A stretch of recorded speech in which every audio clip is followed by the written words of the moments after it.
Welcome to Saturday versus Sunday. I'm Jeff Dover. With me is John Barbin. Let's talk football. Yeah, we're doing college reaction week 13 Week 13 in the books. in the books. And we've got some Pretty best interesting evers. week.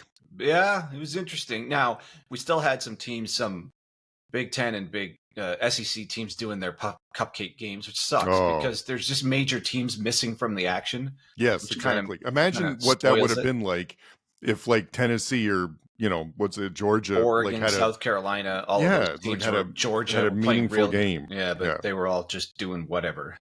Yeah. All right, so let's go best ever, worst ever. I actually have I don't have a lump of coal, but I have a dead rose to give out and then some flowers. Oh, it's how serious. Yeah, it's serious stuff right there. Right there, Dover. I'm pulling out some parts of your playbook here with the lumping in a couple. Sorry, there we go. Have I been talking away from that? Yeah. Yeah, that's a bit better now. Yeah. But it's no, I pulled a page out of your playbook to lump a couple teams in together. For some of my categories. Oh, I got some of that going on too. All right, so let's start with best ever. Yeah. Number 3, working from 3 to 1. One of the best things I saw was the SEC upsets. Yep. So this is a category I got going here. Gators, again, they get the wall. They have 2 of the biggest wins of the year, I think, right? And this time, they just beat them. Yes. Ole Miss is good. Ole Miss is really good, but Florida, man, this is going to go down as the season of what could have been. Like if Lagway was healthy in the Georgia game, they could have won that game. Yeah. And they could have beat Tennessee. They could have taken down 4 of the top, 15 teams. Yeah. No, I think for me, it's the instead of looking at it like what could have been, it's the single best athletic director announcement in the history of college football. Yeah. Because as soon as because it was unraveling, and the narrative was that he's a dead man walking. Yeah. Right? Yeah. Napier was going to be fired. It's just a matter of when. It was a for sure thing. And then to give the vote of confidence and because the whole thing with Napier is that he's put stuff in place, there's more staff, there's the strength conditioning, some of the nutrition stuff like that, they just hadn't seen the on-field results yet, which are the most important thing, you would argue. And it was on the verge of completely collapsing. And then they made the announcement that he's staying. The team never stopped fighting. And then they've had 2 big wins in a row.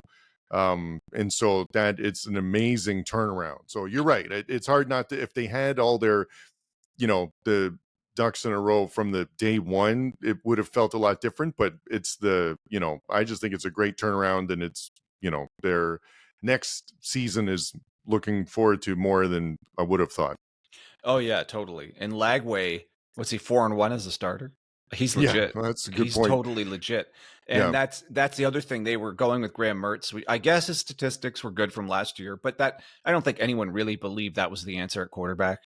Yeah, I mean, I think that was part of what led to Billy Napier isn't the right coach for Florida, because when that year when they were looking at transfer QBs, and there were some really good ones out there, they ended up with Graham Mertz, which totally felt like a second tier level of quarterback. And then Napier just went all in and was like, oh no, this is our person from the start. And everyone was sort of like, really? Like it, and then he's played okay, but it's, anyway, the Lagway's talented and it's, and they're, we talked about this the last program. It was they're building, they're staying within his skill set to run the offense. Like they're not asking him to, kind of like what Oklahoma did with Arnold, right? So before, it wasn't slinging it around all the time. Like that wasn't working. It's like run first almost. And then if the pass is there, take it, and so, but they're more successful that way. So I think they're playing the Lagway strengths now too. Anyway, all of a sudden for the SEC moving forward, who are the 2 premier quarterbacks, Lagway and Iamaleava? Yeah. Or I would still think there's this kid Manning in Texas that's pretty good, but yeah. Oh yeah, that's right. He's pretty good too. Yeah. Well, I mean, as that are currently starting, obviously Manning's coming in, but I mean, the future looks bright for the Gators for sure. Yeah. Now, I just want to throw out a couple stats here. They had 9 tackles for loss, 4 sacks, 2 interceptions, and could have been about 7. Especially on that final drive, multiple interceptions got dropped or called back for some reason. So I mean, Dart, what is he doing? Like, I guess it was desperation, but he just kept throwing it to Florida, especially at the end of the game.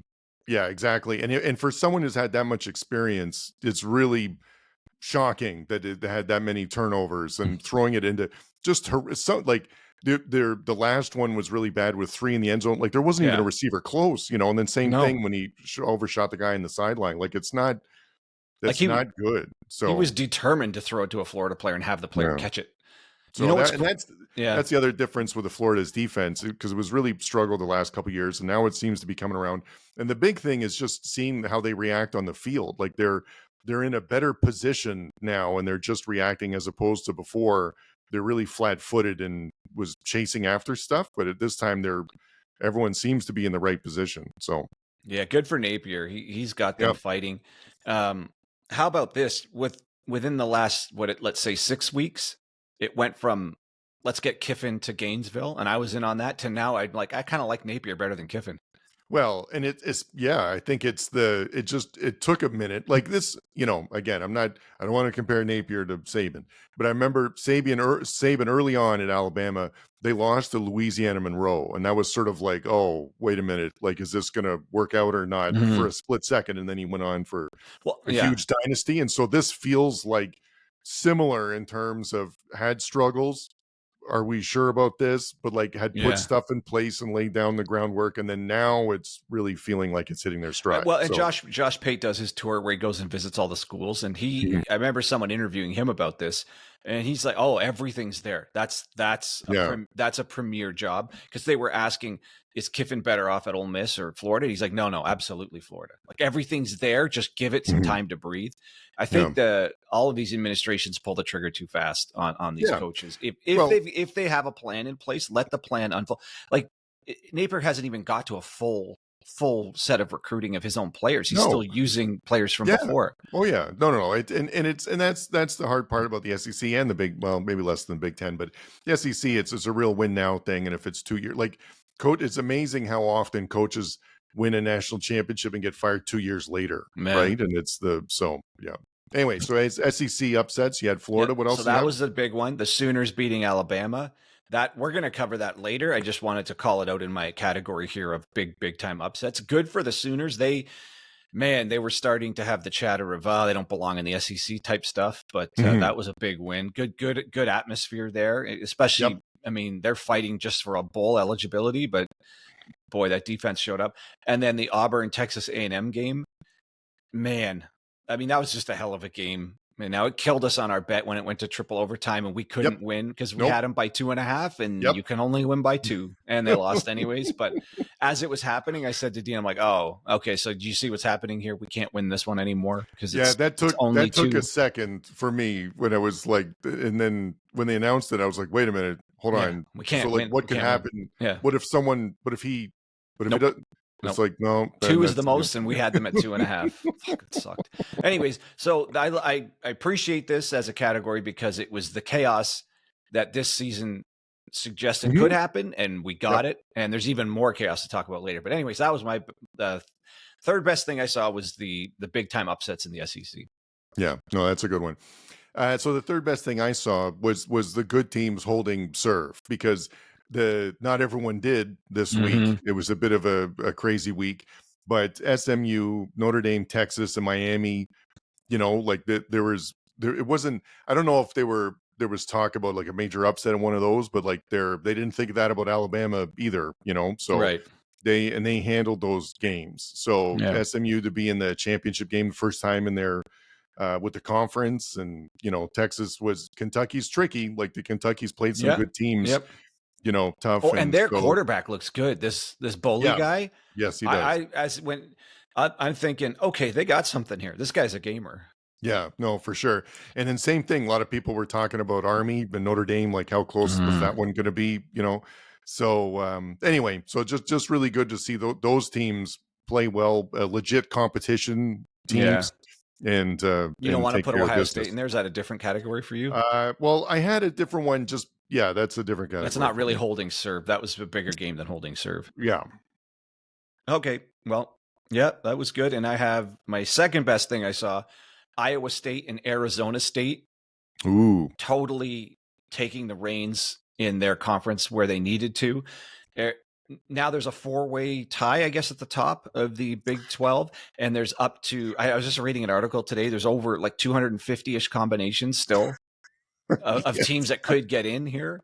Now it's likely going to be one of these, 2 of these top 4, but if they all lose, all hell could break loose, and somebody, we don't actually know. We actually don't, no one's clinched. That's the interesting thing. No one's actually clinched even one of the spots in this. Could you imagine if that was in any other sport? Like, could you imagine if it's like the NFL, it's like the NFC and AFC are coming down, and you're like, well, there's over 200 ways the AFC could be tied, like coming into the final weekend. Yeah, it's great. The Big 12's just produced all year long. Yeah. Just also, these 2 were awesome games for both of those teams. Now, absolutely. I'm a little biased because we won bets on both of them, but it's, Iowa State needed this game. And taking the over against Utah is just the thing to do, even though they have a good defense. It's the overs are working there.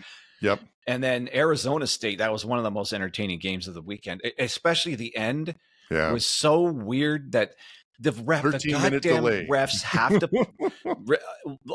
I put another second back on the clock, clear the field, put the uprights back up. Like, that was just ridiculous. Well, and if BYU had won, then that would be like, it's a real mockery of how you're running a football game, Yeah, totally. But anyways, both teams, they've earned their way to this spot, and it wasn't so unlikely for Iowa State, but man, no one expected Arizona State to be in this position right now.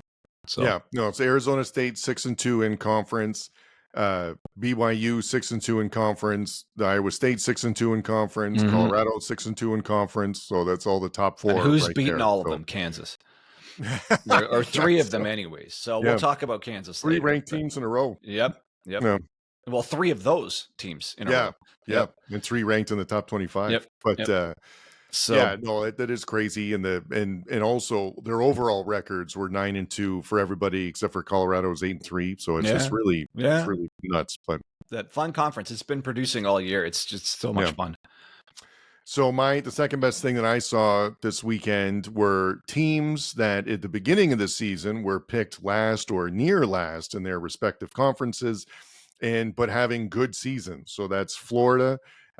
We just talked about them, big win against LSU last week, and then Ole Miss is big. The Ole Miss one I think fans of Florida savor it a little bit more because that was the one that the Florida lost, and they wanted to go undefeated that season with Tebow, and that was the one they lost at home to Ole Miss. So I always think that feels extra good. And Arizona State was picked last in the Big 12 conference by some people, and they're probably going to they might go to the championship game. And South Carolina too, right? That was how about Vanderbilt? They've won, and Vandy, but South Carolina. These are teams that won this week, but it was but South Carolina won 5 games in a row. Yeah. So that is that's really, there's a lot of people that predict teams or how the season's going to go. And for the most part, people are accurate, but there's always some teams that no one saw that coming or, and so for Florida and Arizona State and South Carolina to win and the way that they're doing it, is fantastic. So, yeah. So the SEC, it looks like the landscape's flattening a bit. It's more competitive top to bottom than I've seen in a long time. The top has multiple losses. The bottom's really is the bottom. I don't know if you want to call it the bottom. It's Kentucky can get you, Vandy can get you. Whoever you think is supposed to be at the bottom, they can still get you. And to your point, South Carolina could have 2 more wins and could easily be in the SEC championship game right now. The bottom 4 is Mississippi State, who's rough. It's 0-7 and 2-9, but they're also coming off a big change at coach and stuff. And that's going to take some time to recover from. Exactly. And then the last 3 in order is Kentucky, Auburn, and Oklahoma. 2 of those teams had big wins this week, and 2 of those teams Kentucky spoiled some other teams' seasons. No one wants to play Kentucky. Like, that's not a gimme, and that's the second last team in the conference. So, All right. Well, speaking of that, the best thing I saw was a 2-play sequence from Vanderbilt. Ooh. So did you see any of this game? Yes, some highlights. All right. So Vanderbilt's first offensive play after stopping LSU and getting a punt was a 63-yard play action pass touchdown bomb. Then the very next play on the ensuing kickoff, did you see this hit? Yeah. Bryce Cowan comes down, blasts an LSU blocker right into the ball carrier, and then knocks the ball carrier over. And it was the loudest hit of the weekend. And it was, now they lost the game, but they were competitive. It was a 1-score game. And just, this was indicative of Vandy this year. They just punch you in the mouth, and they came up ready to play. And those 2 plays, but specifically that special teams hit, you just don't think Vanderbilt had the most brutal, aggressive, violent special teams hit of the season, let's say. And it was just a statement type of play. I mean, both that touchdown and that hit back to back set some kind of tone for Vandy. Now, obviously, LSU won and showed that they were the better team in that game. But this ain't your mother's Vanderbilt. This is a tough team now, and they show up like this. Like that was the 2. Again, the 2 best back-to-back plays I saw all week from one team. They're always showing up to play now, this team. Yeah, and that's and you're right. That was Vandy matching the physical nature of who they're playing is surpassing in some cases, and something that never used to happen. To have a 1-score game at LSU at night is a really big deal. Like these were 50-7 games not long ago. Oh yeah, so that's Vandy's really. They've changed the roster around and the attitude, and it comes from the QB down. Yep. With the chip on the shoulder, but they're physically they're right there. So I mean, you actually have to say now, good for LSU for rallying. Yeah, because they got punked on that touchdown. They weren't ready for it at all. The guy was wide open, and then they look like a JV team getting one guy blasted into his own guy. And he had no resistance for that. He got knocked 5 yards backwards, and he got hit so hard that it flattened his own guy. Like that happens a lot, and then your own guy just sort of bounces off of it. But that one guy took out 2 guys. Like, it was awesome. Yeah. So the future looks good for Vanderbilt too. They just gotta hold on to the players more, right? Because that's traditionally when something like this happens, a lot of people leave from the transfer portal. So hopefully Barton's got buy that sorted out. Yeah, exactly. Shout out Barton, Cover 3 podcast. Barton Simmons, okay, so the number one best thing I saw this weekend, it hurt a little bit because we'd bet on Colorado, but Devin Neal was an absolute monster and could not be stopped. Yeah, it was a flowers for me too, but it surpassed the flower category and went to the best thing ever because they could not. He took over the game, and similar to what we're just talking about with Vandy, this guy had been at Kansas a while. Could have transferred out like other teams. I know, but he could have transferred out. Like, and other teams had noticed that he's really good. Like, and it's not like they were doing a lot of winning the first couple of years he was there. So, but 37 carries, 207 yards, 3 touchdowns, then 80 yards receiving. I know, 4 catches for 80 yards and another touchdown. Yeah. It was unbelievable. Colorado had no answer for that. None. We've been talking about how Colorado's defense is better, playing more physical, stopping the run, right? That was the thing that we'd commented on before. That's the big change from last year to this year.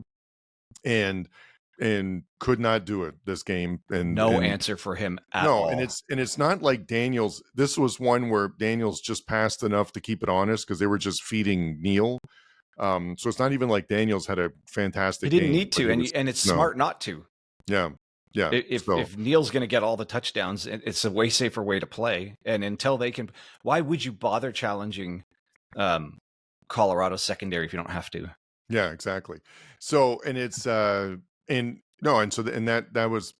what we were worried about with Colorado before, was running the ball and stopping the run because they didn't do it. And then this time Colorado ran for 43 yards and Kansas ran for 333. So you're not going to win a game like that. Kansas somehow has a losing record. Not sure. That's who I'm giving the dead flower to. Ooh. So Kansas gets a dead rose for eliminating themselves earlier in the year with 5 straight losses. Yeah. But then they just beat the top 3 or 3 ranked teams in their own conference who are all tied for first place, and they were the better team in all 3 games, no problem. Yeah. And they are the most talented team in the Big 12, and they just couldn't figure it out this year. For some reason, they just kept dropping games. Jalen Daniels was a turnover machine earlier in the year, so I think they just couldn't overcome his I don't know what you want to call it, like looseness with the ball, almost like a gunslinger thing. But when he plays smart, no one in this conference is beating this team if they're playing smart. I mean, they were the pick to win the Big 12 and a dark horse for the playoffs. And that's what I had them as this year. I've been on this Kansas wagon for a while with Jalen Daniels and Devin Neal. Jalen Daniels is my preseason dark horse for the Heisman. He has that kind of capability. Yep. If he keeps it to his own team. But this year he was just so loose with his decision making. So it's a catch-22 with them. I think they're actually the most talented team in the Big 12, but they blew it earlier in the year. But now here at the very end, they showed, this was the team all along. Like this is the team that everyone thought they were going to be. Looking back at their record, they lost 5 in a row. It was at Illinois, 23-17, 6-point game. Hosting UNLV. UNLV is not bad, but they lost that one 23-20. At West Virginia, lost by 4 points. Hosted TCU, lost by 11, which that's the only one that looks pretty bad. At Arizona State, they lost 35-31 right there, with it. And all of those are with them just turning the ball over constantly. Like if they played a clean Kansas game. State, they lost by 2 points. If they played clean, they would have won all those games. Yeah. So that was just them shooting themselves in the foot. Just the season. Yeah. That's a season that could have been, because now they're going to lose Jalen Daniels. Devin Neal's going pro. Like they're losing both of those guys, which sucks because this was the year that team should have put it all together. Yeah. All right, moving on to the worst ever. Yep. All right. I got bad punt game for ranked teams. Ooh, that's a good one. Indiana blew this game. Now, I don't know if they were ever going to win this game, but they muffed the snap of in their own red zone. Last 2 minutes of the first half, gave up a TD immediately. So I'll call that a special part of the game. Yeah. Really critical part of the game. Now, it was raining and stuff, but come on. No, it was a critical part of the game because they went down and scored. They had Ohio State 3 and out, went down and scored. So they were up 7-0. Had momentum. And the only thing you can't do is do a quick turnover to get the home team back in it. So it was exactly a particularly what they did. Yeah, particularly critical mistake. But that's not it. Then in third quarter, they gave up a punt return touchdown. Yeah, exactly. So they gave up what I would call 14 points on special teams mistakes, because that muffed punt snap, they just marched right into the end zone. They were first and goal on the 5 or something after that. And again, with less than 2 minutes left in the half, that's just a backbreaker. And then you come in the third quarter, do it again on special teams. So that was a disaster. Then Ole Miss, fourth quarter, tied 14-14. They muff a punt, give the Gators the ball in, I think, plus territory, somewhere in plus territory for sure. And then the Gators get a go-ahead field goal. And again, just guts the momentum out of Ole Miss right there. So that was a huge mistake. And this is ranked teams like doing this to themselves, teams that have everything to fight for the playoffs. And then SMU, now this didn't hurt them as badly.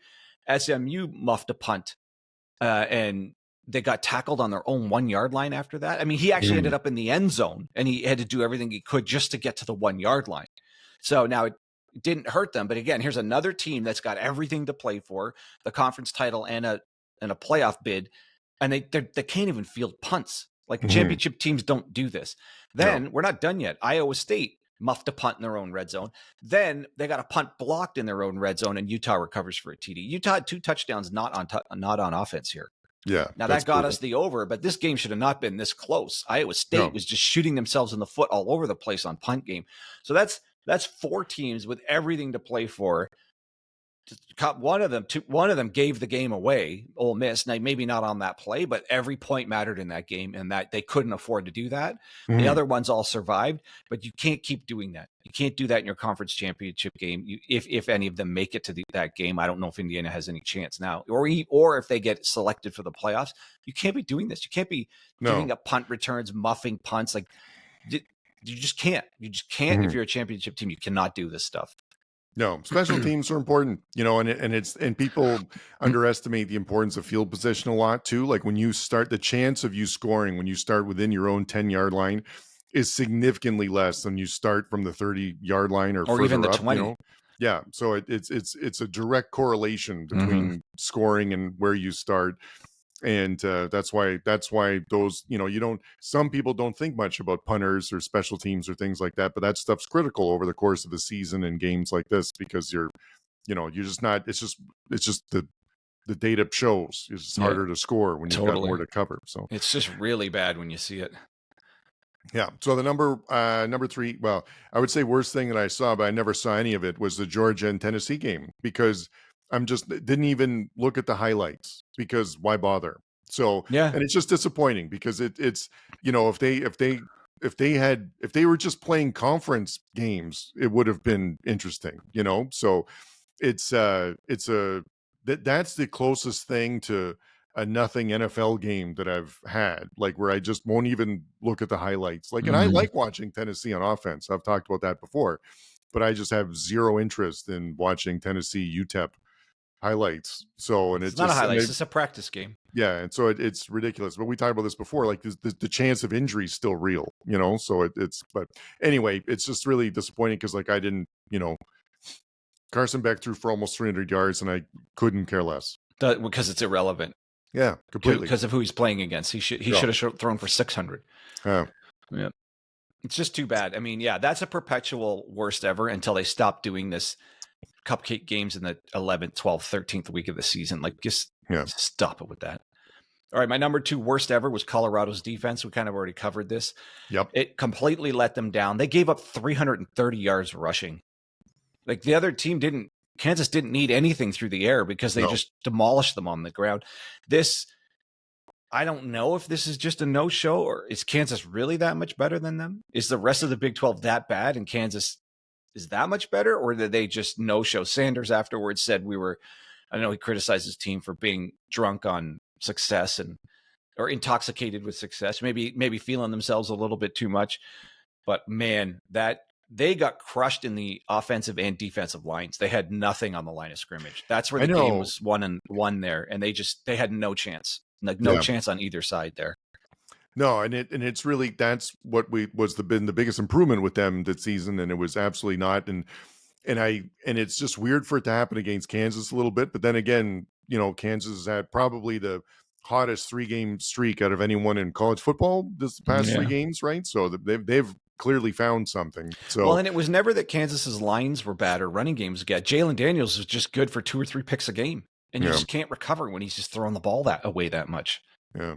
No, but it's interesting that Sanders that Dion would say that about getting drunk on success, because he's the one that, was thinking playoffs at the beginning of the season or something. So I feel like, he's always been pro thoughts of grandeur. So, well, but there's a line between confidence and then getting ahead of yourselves and not realizing you have to put the work in. I don't know. I'm biased towards him.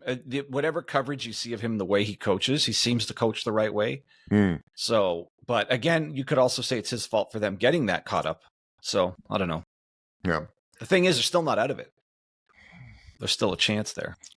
So the second worst thing that I saw in NCAA this weekend is people always say the record is who you are, except when the strength of schedule plays a role, right? And that's so I'm looking at Indiana and Army, right? Because those are games that really both teams have played no one of significance. And even though except for Indiana, with Michigan, but that they squeaked by that one. And so this was a real, they had Indiana's offense has been really good, and Ohio State held them to 150 yards. So unbelievable. Unbelievable. So it's 9-0, but who you play is important. And that's what makes this game so frustrating sometimes, because not everyone plays the same teams, and you have to estimate. That's why we've got a committee that's going to pick in the invitational to make who makes in the playoffs, because you got to weigh this stuff. But it was a reminder that who you play is important, and So. Yeah, but then there's what we talked about last week when we picked Indiana. Indiana blew the doors off Nebraska, and Ohio State barely got by Nebraska. Yep. Again, that's the best you can do until you see these teams play each other. You don't really know. And that also could just be whether you showed up or not. Obviously, Ohio State's good enough to beat everybody. So that's understood with the amount of talent that they have on the team. It's really if they show up or not. It's never really going to be they're outclassed by the talent on any other team. Now, there's probably, I don't know, half a dozen teams who have at least the same kind of talent. But up against Indiana, they should be the favorite. They should win if they play their A game. And I guess when you see them have a shaky game like they did against Nebraska. That's not Nebraska having the same horses. That's Ohio State putting in a C+ game and Nebraska showing up with their A game. Yeah, good point. So the thing is, you just don't know. Indiana, but again, Indiana was blasting teams. So I thought they'd put up a better fight than this, but the 2 special team scores really messed the whole game up. Yes. Also Ohio State. So I have flowers here for Ohio State's defense. There was nothing Indiana's offensive line could do to stop that pass rush. That seemed to be of the whole game. Yes. It was the pass rush or just the defensive line play of Ohio State. Yes. Just was the number 1 unit on the whole field all game long. He had 0 time to throw, and they had no answer for that. Yeah, no, and you're absolutely right about that. It's the Ohio State defense, specifically the defensive line, because they rushed 4 almost exclusively. They didn't have to blitz much, and they were getting home with the all the time. So that was an outstanding performance by them. So and that line hadn't been talked about much this year, but man, did they ever show up. Yeah, so they really get the flowers for that. They're up there somewhere. They got a good spot up there somewhere. Yep. Mm-hmm.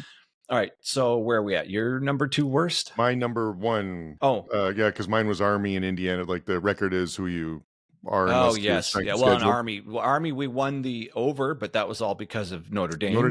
They get the T-shirt, and I thought they would hang in there a little bit just to cover, but there was within 5 minutes of that game and realized they were not going to cover. Yes. Notre Dame's uniforms were awesome.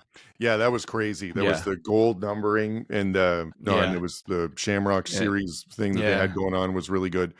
No, and it was I was in New York on Saturday and we flirted with going to the game, but I'm glad we didn't, just because you see how much space there is between the seats and the some of those camera angles. Like, this isn't a great. I don't like it when they put football games in baseball stadiums. It's cool on TV, but like I'd be pretty frustrated if I bought like an outfield ticket and I was 50 yards away from like the field starting. It's just not right. So here in San Diego at Petco Park, one of the gyms I go to overlooks it's in the same building as the stadium, so you can see into the park, like from the gym.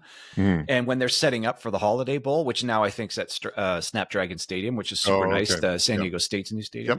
Anyways, when they put it in Petco, you can just tell there's like 50 yards between the seats and the field, at least on the one side, because they kind of have to adjust the field. I guess in Petco they do it up the third baseline, but there's no good seat. No, the closest seats in the end zone, which sucks. Yeah. So they got to stop it with these baseball stadium games. Mm-hmm. All right. Yeah, so people still want to go. I mean, that's something. But it's just a bad venue. All right. So I got the number 1 worst thing I saw was Alabama's team offense / Jalen Milroe. That was the worst performance I think I've seen from him. Just the worst. It was. Also, their defense was pathetic too. Oklahoma ran for 260 yards. Oklahoma only had like 70 yards passing in that game. Yeah. And it was the rush leader was Jackson Arnold for 130 yards, right? So totally. It was you hit the nail on the head. That this was bad Milroe, right? We've talked before about how when he's good, he's unstoppable. Like the LSU game he was unstoppable, right? And in this game, literally can't move the ball. It's like he's never seen defense before, and couldn't do anything. And that was crazy. The pick on the bubbles on the wide receiver screen. Both the other one, the linebacker just shifted, sidestepped over, and they just hit him right in the numbers. Those ones were worse than the Jackson Dart ones, I thought, because he literally threw it at the guy, and it's but it was I just don't understand where that comes from. It's unstoppable Jalen Milroe, and then you get this, which is terrible. And to your point about not being able to stop Oklahoma, it was obvious early on that Oklahoma is doing everything they can to run the ball. They give it to the running back, Jackson Arnold, a lot of design quarterback runs, and then a lot of motion where a wide receiver would come in and then take a pitch or something like that, right? And that's all they were doing.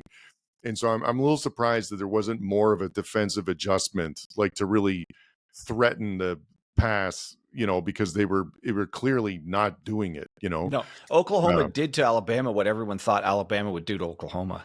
Yeah, exactly. They just ran all over them and just smothered them with their defense. I mean, he got picked off 3 times. If there was ever a game where you'd guess the other team knew the plays, this is it. Yeah, that's a good point. I mean, as soon as he snapped the ball, they knew exactly where it was going, and they were all over. The way that the guy picked off the one screen, he knew it was coming. Yes. He actually almost overran the interception. Yes, he had to reach back. Yes. That's how fast he read that. I mean, they were in the playbook. I know that actually Venables got criticized for that during his run at Clemson. Oh, really? Yeah, because the defense was so dominant at Clemson. I heard some rumblings that they specialized in stealing signs. Now, not the way the guy at Michigan did, but just right there on the field, they were just getting really good at figuring out what was going on in real time, apparently. Or maybe they studied it, whatever it was. They thought that's the only way his defense at Clemson could have been that good, because they seemed to know half the plays before they happened. That Alabama game, the Sooners looked like they knew every single play for the whole game. Yeah. I mean, he couldn't go anywhere. No, and the other part, so my number one worst thing was what happened, like the upset loss, the Bama and Texas A&M, because we talked about in our preview show, the thing when we're thinking about betting, it's like, these teams have everything to play for, right? Everything's in front of them. And so to lose that one is essentially an elimination game, and same thing for the Texas A&M, So just really rough. Now the Texas A&M was good. I think they just had a slow start, because Auburn went up quick, and then it was sort of a back and forth affair. But listen, hats off to Auburn and Oklahoma. Like that's why they say, you said it before, the SEC is a lot stronger, like top to bottom. And for those teams that, they're out of it, right? But they're still playing hard. That's a really good job of coaching. It was a really good job for the players to be up for those games, because it would have been easy to think that no one thinks we're going to win this, So they played really well, but it was really a flat effort. Texas A&M at the beginning for Auburn to go up 21-0, that was crazy. But then Bama just had that's Milroe's performance was. They better not get invited after that. Was just a killer. Like, and I don't know terrible how that happens. How you go from Yeah, I mean, it looked like the Sooners knew what was coming. Yeah, this was more like in Milroe's early career. You could see something like this, but he's been there a while now. Like, you shouldn't have a game like this at this point. But like, that guy beat Georgia. Yeah, handily. Like it's anyway. That was the worst. Yeah, so that was really bad. So yeah, the Sooners get the shirt for that win. I guess I'm discounting the spoiler thing and the pride thing. That absolutely has to be part of it, but I've been with a couple of football teams that have quit. I worked with a high school one in Florida one time that started 5-0, then lost a couple of games, and they knew they were out of the playoffs. And it was, again, it's high school, it's different than college, but like they're young kids, like, and it's not, why are we doing this for? Like, and it doesn't take.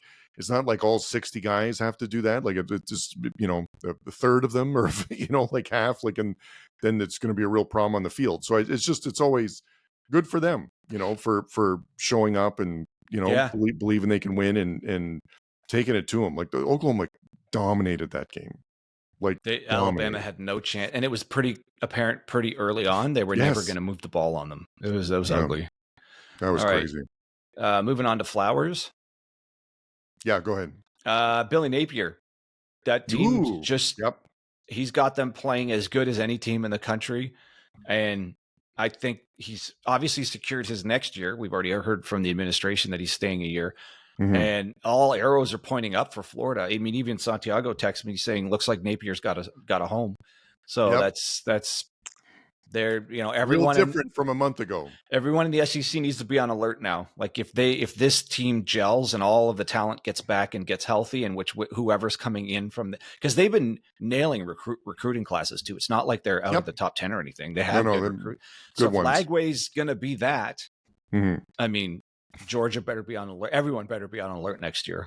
Go ahead. My first Flowers was a little sleepy game on Friday, which we never really got to. It was UNLV beating San Jose State. UNLV, I'm still love the story with the backup QB coming in, and after the other guy transferred, and all they've done now is reel off a bunch of wins, and they'll probably be going in the Mountain West championship game. And so that's just really good. This ranked team playing well and took care of business on the road, which not every other ranked team did that. this week. So, flowers Yeah, for them. UNLV is one of your wagons this year. Yeah, they are. So speaking of wagons, SMU's defense.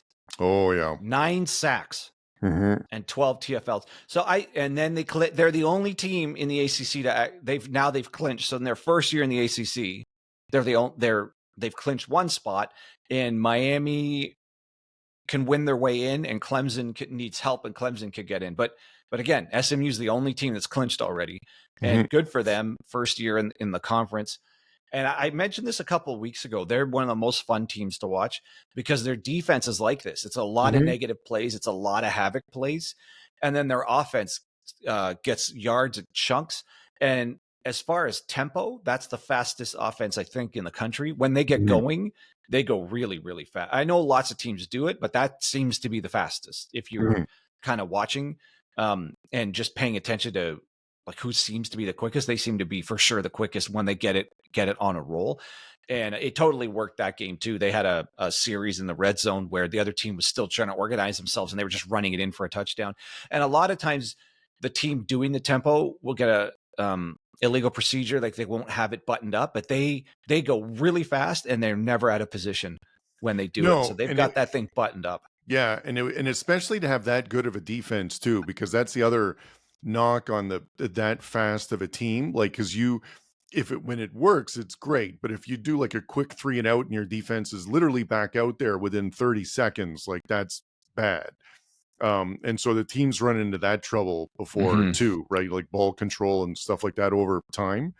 But their defense is that good, and they don't have many 3 and outs. So they spend half the time in the other team's backfield. I almost think that if you're going to run that fast of an offense, you kind of need a high havoc defense. You can't have a bend but don't break. You can't do that on defense. Doesn't match up well. No, you need to basically press the issue and let the other team. Okay, fine. We're gonna go after you every play. You either score fast or we get you off the field fast. But we're not doing this long drive red zone roulette thing. So which makes them one of the most fun teams in the country to watch. If you're not watching SMU, you got to watch them. Yep. How about being an SMU fan, right? Especially longtime fan. Like if you're some of those old members and alumni or something, remember the death penalty or things like that, and to be in this position, it must be so exciting. Yeah, I hope they make the playoff. I mean, I want to see the full redemption all the way to a championship. Ooh, look at you go! And then a documentary about the going and the other nonsense that now everything they got busted for is just fully part of the game now. Yeah, this is true. It was just NIL. Yeah. The other flowers for the Thursday night game, which came down to a missed kick at the end, but that was an exciting game, and hats off to Georgia Tech for pulling it off 30-29. But yeah, that was a good one. Yeah, if you didn't watch that one, go back and watch. I remember texting you saying, "I think we already saw the game of the week." Yeah, I think it is the game of the week. Yeah, probably right. It was, and hats off to Philo, right, for coming in. Who's the backup for Georgia Tech? Flowers for him too, going 19 for 33 for 265 yards. He had an interception, but like he also rushed for 57 yards. So that's a crazy way he's running that. He puts Haynes King in, and they do basically a triple option offense, and then they put Philo in, and I can see. It's hard to manage, I guess, for the quarterbacks going in and out and then at different play packages. But the other team, that must be messed them up too. I mean, Haynes King's single-handedly won the game against Miami. He just ran right over them. And now that they platoon them, like I know they say, if you're doing that, you don't really have a quarterback. But so far, they're making it work with the two of them. Yeah, and King must have been injured or something because he only had 3 pass attempts. Like I think. But he runs like crazy. So whatever the injury is not stopping him from running. So whatever it was, they're good for them. That was. I know Santiago's already nervous. Our resident Georgia fan is nervous about playing against Georgia Tech. I guess I can kind of see it. I mean, they did take down Miami, and Georgia's shown some vulnerability. So other flowers, I already gave this for the Ohio State defense. That was specifically the defensive line gets the flowers for that one, and then I'll give flowers to Georgia not for today's or this week's cupcake game, but for getting through the adversity and now they're in the SEC championship game. Yeah. The way this all unfolded. So they've survived some terrible games. They survived Carson Beck's mid-season slump, and now they're right back to everything's in front of them. So, good for them for getting through all that bad juju in the middle of the season. Mm-hmm. Yeah, no, that's a good one. That's all I got. Do you have anything else? Nope, that's all I got. So, I mean, good NCAA week though. Good week, but I think the door's definitely open for the NFL to compete here. Really? Yeah, I mean, it was good, but it wasn't great. It wasn't great. So we'll see. We'll see how the NFL does. So yeah, come back to the channel tomorrow and check out our NFL week in review. We'll catch you later.